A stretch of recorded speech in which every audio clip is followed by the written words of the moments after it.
wabarakatuh. Selamat pagi semua. Pagi. Gimana kabarnya hari ini? Alhamdulillah baik, Ibu. Ada yang sakit? Ada Ibu. Sakit kenapa, Nak? Sakit perut aku, Ibu. Keseringan duduk kayaknya ya. Banyak-banyak istirahat ya, Nak ya. Jangan lupa minum air putih. Cuaca lagi tidak bagus ya. Jaga kesehatannya. Nah, terus ada temannya yang tidak hadir? Ada Ibu. Ada 2 orang, Bu. Tolong ya, setelah dicatat ya. Temannya tidak masuk, yang di sini dicatat, tapi ditunggu ya. Ya, Ibu. Oke, kalian sudah belajar? Tadi malam kalian belajar? Tadi bukan memang tidak ada yang belajar ya. Oke, baik. Ada yang tahu hari ini kita akan belajar apa? Konsep berpikir diakronik dan sinkronik dalam sejarah, Bu. Oke, baik. Sinkronik dan diakronik. Aksa, sinkronik itu apa, Nak? Sinkronik itu, Ibu, yang saya ketahui adalah di mana peristiwa sejarah dalam sinkronik yaitu hanya terjadi pada suatu peristiwa sejarah pada tahun itu saja, contoh seperti beberapa kali 2018 yang terjadi di 2018. Baik, terima kasih. Beri aku tepuk tangannya. Oke, betul tadi ya yang dikatakan temannya bahwa sinkronik itu adalah sesuatu yang terjadi pada rentang waktu tertentu saja. Oke, kita akan belajar tentang konsep berpikir diakronik dan sinkronik. Nah, adapun tujuan pembelajaran yang akan kita capai pada pagi hari ini ada beberapa. Ada 3 ya. Silakan kalian baca di atas. Yang pertama itu peserta didik dapat menganalisis konsep dasar manusia, ruang dan waktu dalam sejarah dan benar. Nah, sebelum materi ini kan kita sudah bahas ya materi tentang manusia, ruang dan waktu. Ada yang ingat?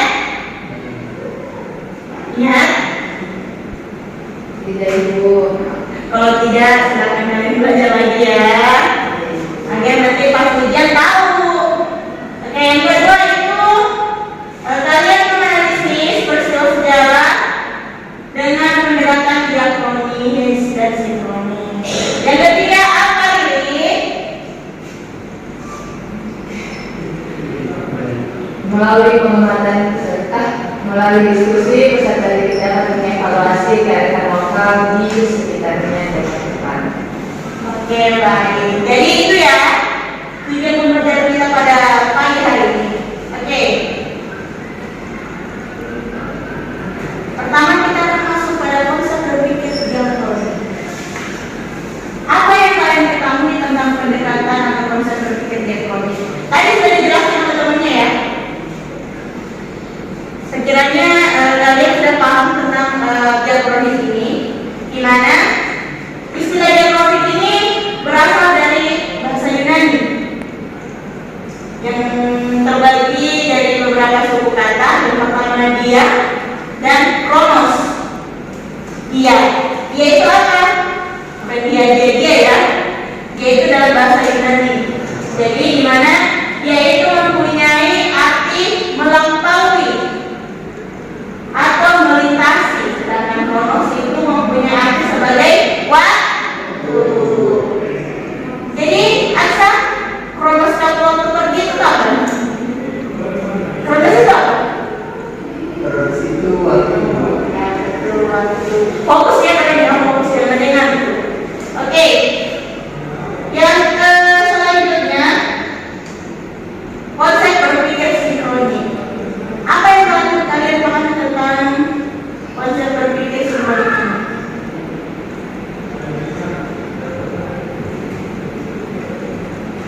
Oke, sinkronik ini berasal dari dua kata juga, dari bahasa Yunani. Yang pertama shin dan kronos. Kronos itu tadi apa? Waktu. Kalau shin, Dengan. kalau digabung shin dengan kronos, Dengan waktu. dengan waktu. Ini benar punya opik ya.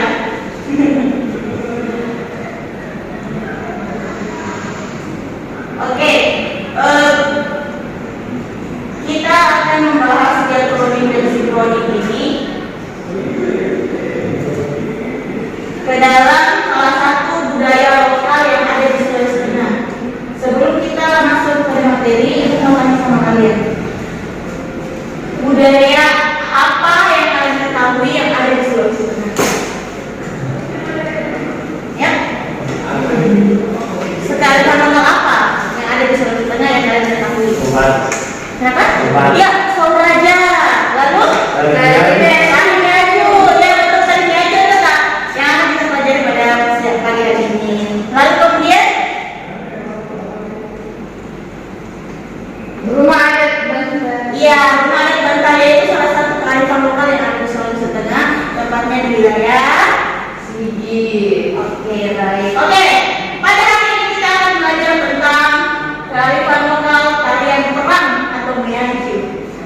Tarian ini digunakan untuk menyemangati orang-orang yang akan pergi berperang.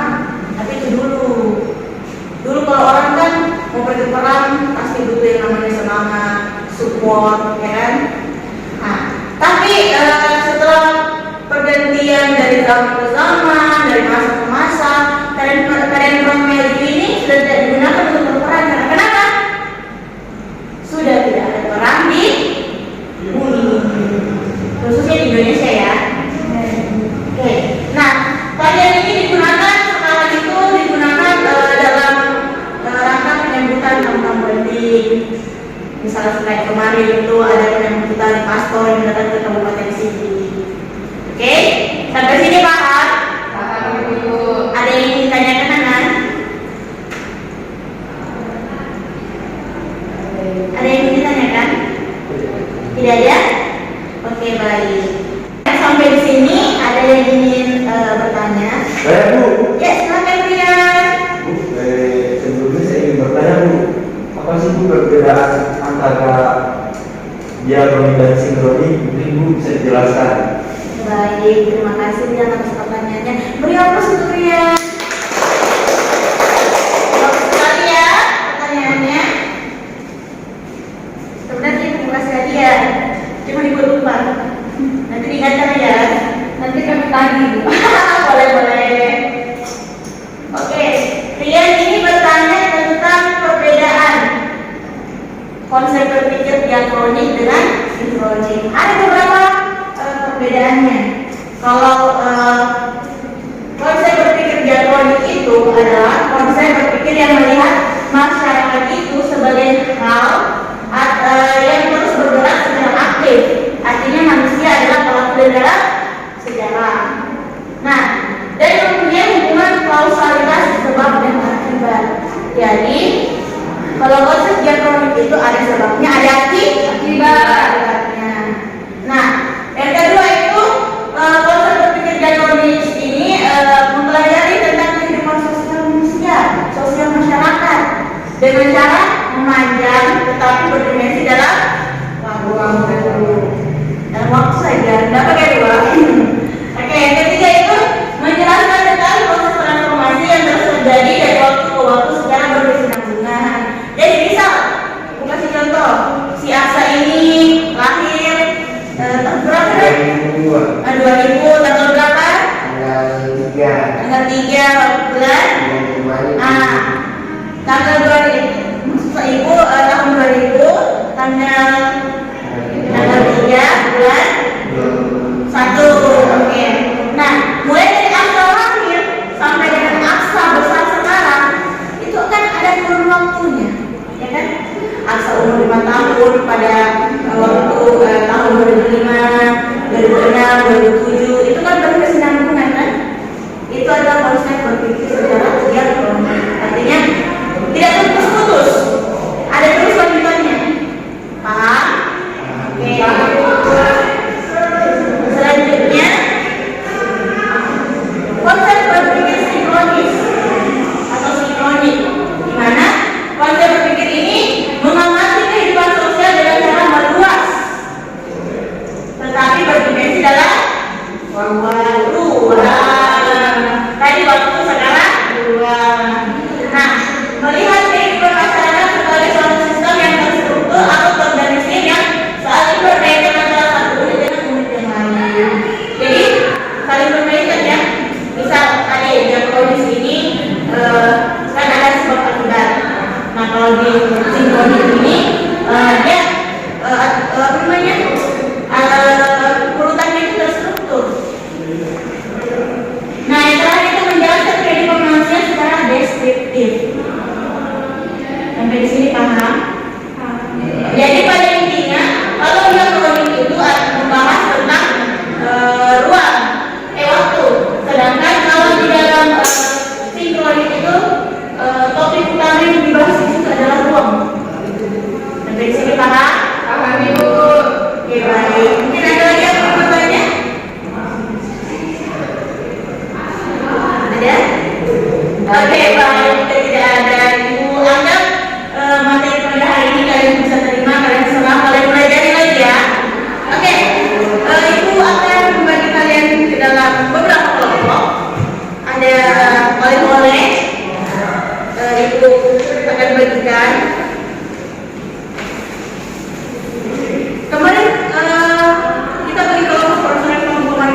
Berarti Aksa dengan Dewi, Tengku, Rian dengan Dina. Jadi Bu, ini kelompok ya. Silakan. Nah, ini kelompoknya. Tengku boleh perwakilan ya? Iya. Silakan kita di situ ya. Baik, anak-anak. Silakan kalian perhatikan ya KPT kalian masing-masing yang telah ibu bagikan. Ya, silakan dilihat. Atau kalian bisa lihat di sini di depan. Di situ ada wacana atau cerita singkat tentang kearifan lokal dan maju. Ya kan? Kalian baca. Silakan kalian baca. Nggak usah dibaca di sini, nanti dibaca di sini ya pas mau dijawab. Nah, aku akan jelaskan dulu cara pengerjaannya. Nah, di situ ada beberapa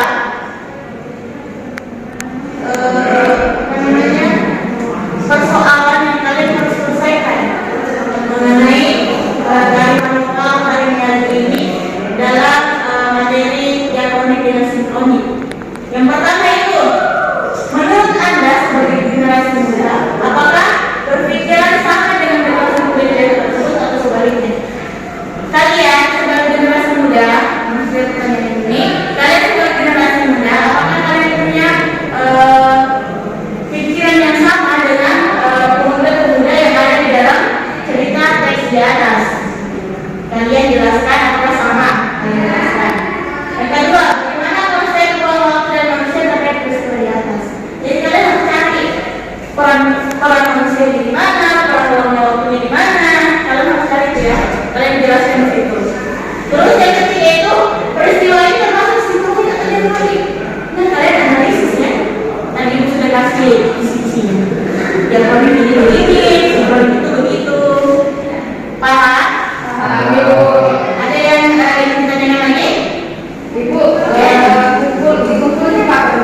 Oh, ini dikumpulnya kalian kerjakan dulu. Ibu lihat dulu jamnya. Oke, kalian masih punya setengah jam untuk mengerjakan itu. Nah, apabila nanti tidak selesai, bisa dikumpulkan nanti di ruangan ibu. Minggu depan ibu akan lagi kalian presentasi. Boleh ya? Boleh, Ibu. Siap? Siap. Jangan salah. Siap? Ibu. Oke, baik. Kita siap. Mungkin ibu sudahi saja. Tapi sebelum kita sudahi, ibu kasih sedikit dulu. Jadi kalau ibu bilang tepuk semangat, set, ya, udah pulang. Tepuk semangat, set, ulang.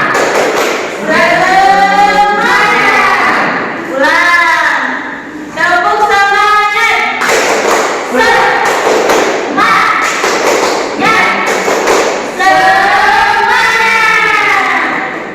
semangat dari situ ya. Oke?